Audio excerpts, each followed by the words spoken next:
بسم اللہ الرحمن الرحیم۔ السلام علیکم میرے بھائیوں اور بہنوں، آج کی اس ویڈیو میں رزق سے متعلق ایک مجرب عمل پیش کر رہا ہوں۔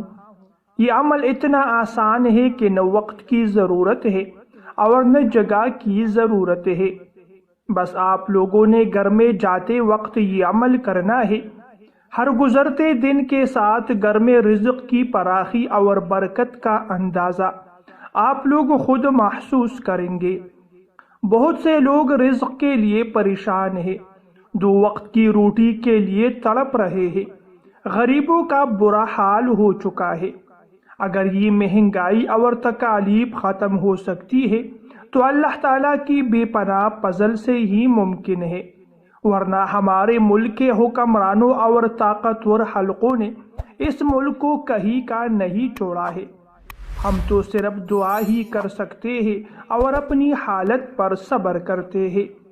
اللہ تعالیٰ کے رسول صلی اللہ علیہ وسلم نے ارشاد فرمایا، صبر تین قسم کا ہوتا ہے: مصیبت پر صبر، نیک کام پر صبر اور اللہ پاک کی نافرمانی سے صبر کرنا۔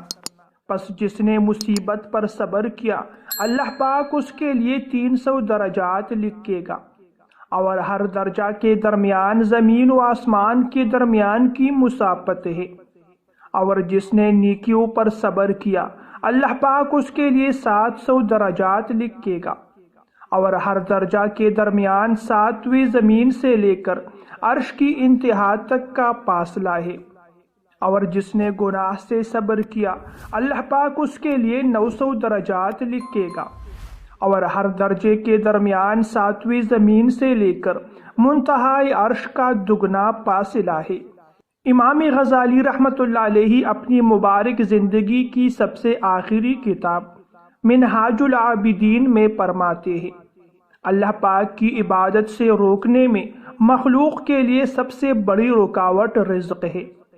لوگوں نے اس کے لیے اپنی جانوں کو تکا دیا ہے، اس کی فکر میں دل اس قدر پڑ گئے ہیں کہ اپنی عمریں ضائع کر دی، اور اس کی وجہ سے بڑے بڑے گناہوں سے بھی باز نہ آئے۔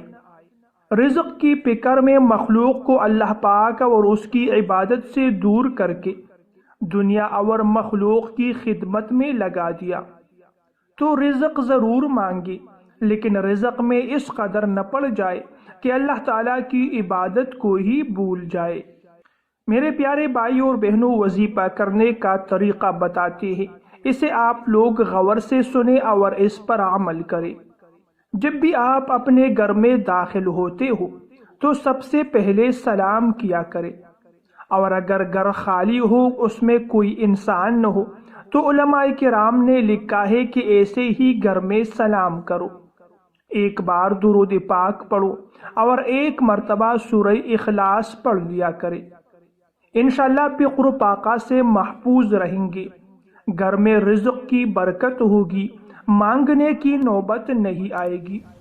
اللہ تعالی ہم سب پر اپنا رحم و کرم فرمائے، اور مجھ جیسے غریبوں اور تنگ دستوں کو اپنی غیبی خزانوں سے لامحدود عطا کرے۔